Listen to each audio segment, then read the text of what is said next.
My name is Lisa Bidwell with the University of West Florida, and this presentation is on social and cultural reproduction theory.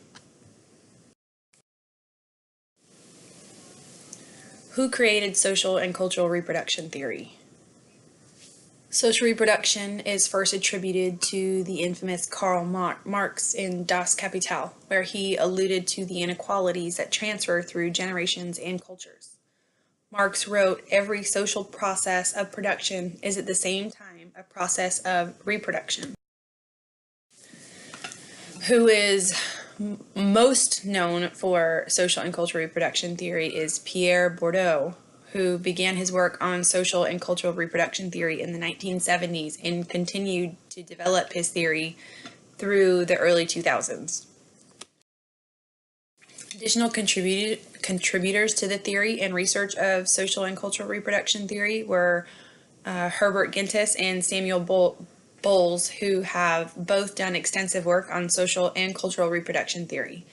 In one of their articles called "The Long Shadow of Work, Education, the Family, and Reproduction of Social Division of Labor," they wrote, "Consciousness is reproduced not only directly through the individual's contact with work and membership in a particular class, but also through these institutions of reproduction." What is social and cultural reproduction theory? According to Bourdieu, cultural reproduction is a social process through which culture is reproduced across generations, especially through the socializing influence of major institutions.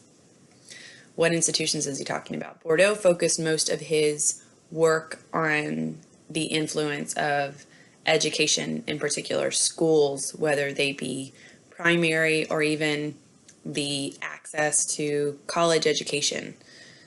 Social and cultural reproduction theory was created through the need to explain the differences between social classes relative to education. Bourdieu created social and cultural reproduction theory with three recognized states, which are the economic state, the social state, and the cultural state. Bourdieu believed that economic capital takes precedence over all other forms, given that we live in a capitalist society that values financial resources. What social and cultural reproduction theory looks like. You can see under the accelerators the forms of capital and the three that I just spoke of: economic, social, and cultural. But within cultural, Bourdieu broke it down even further into the cultural embodied state, the objectified state, and the institutionalized state. The breakdown of the different types of capital.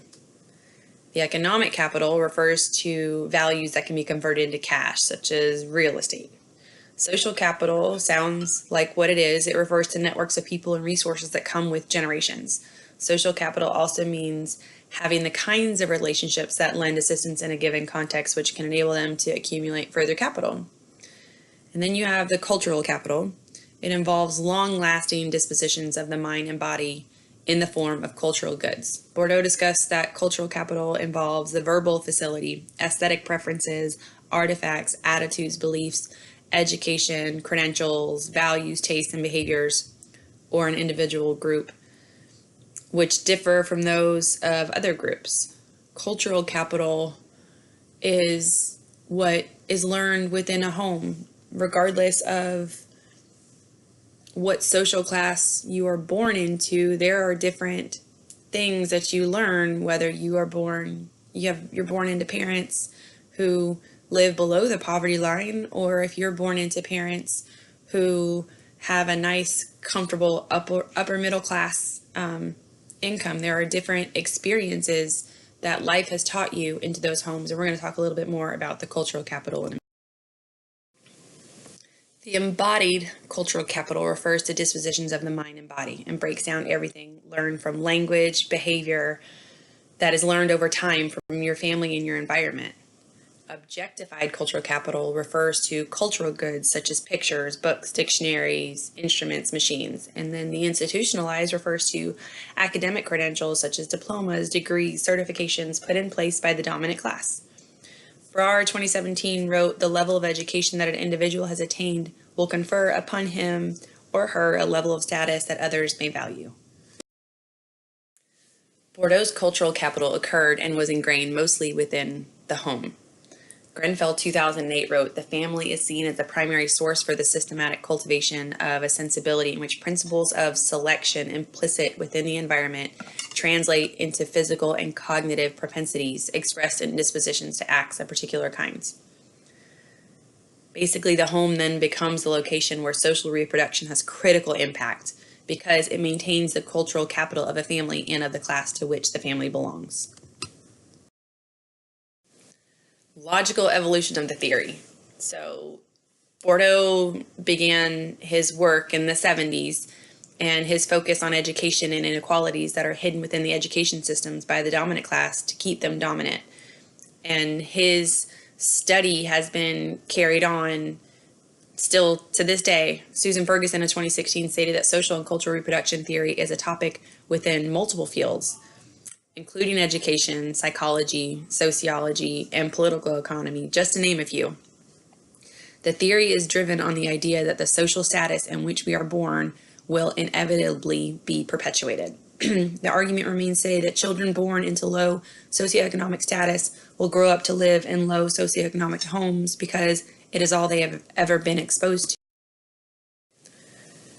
The first public school in the United States was in Boston in the 1600s. The history of public education is not one of equality, as the history of the United States is not one of equality until the most recent century. And even then, I think we're still struggling. Public education was not available to lower socioeconomic children, girls, or African American children. It was less than 100 years ago when it was acceptable that black and white children were allowed to go to the same school together. There's a lot of supporting research of social and cultural reproduction theory. Like I mentioned at the beginning of this presentation, Bowles and Gintis are two who do lots and lots of work, who have done a lot of work for social and cultural reproduction theory, and Meyer, and they wrote about the oppression that exists in the educational system through the hierarchy of a capitalist economy. They found that the economic system is stable only if the consciousness of the strata and classes and genders remain compatible with the social relations which characterize it as a mode of production. A more recent study conducted by Victor Garr in 2017 compared two inner-city schools 7 miles apart. Garr discovered that a middle to upper class teacher cannot teach the middle to upper class student the same as a lower class student. And while I think a lot of people, myself included, read that sentence and say, well, of course you can't. Garr points out that the middle to upper class teachers unconsciously impose their cultural capital expectations on students from lower class families, and most of the time aren't even aware that they're doing it. They have expectations. Most schools have these expectations, these middle to upper class expectations, because it's what they know, it's what's been ingrained in them, it is what the dominant class has put into education systems today. And I think it is what all of these people who have been supporting the research are showing why some students are not successful coming from lower class homes is because the expectations where they come from are not the same, and to understand and cross those barriers is a difficult one. Opposition of social and cultural reproduction theory, Mulcahy in 2008 wrote on Newman's theory that everyone has the opportunity to learn and grow at the same capacity. Newman's theory stated that an educated man is one who embodies qualities such as patience, forbearing, resigned, gentle, and merciful, all of which are qualities every man has the opportunity to learn through education. And obviously that is the antithesis of what social and cultural reproduction theory discusses, because you have all of this different type of exposure, and whether you're aware of it or not everybody, as far as from the social and cultural reproduction theory perspective, not everybody has the same opportunities in life. How can this theory be applied to a contemporary issue? In 2003, the state of Florida began enforcing the third grade retention law, which mandated that any student not proficient in reading at the end of their third grade year will be retained. The state of Florida utilizes the Florida Standard Assessment to determine proficiency in reading of third grade students.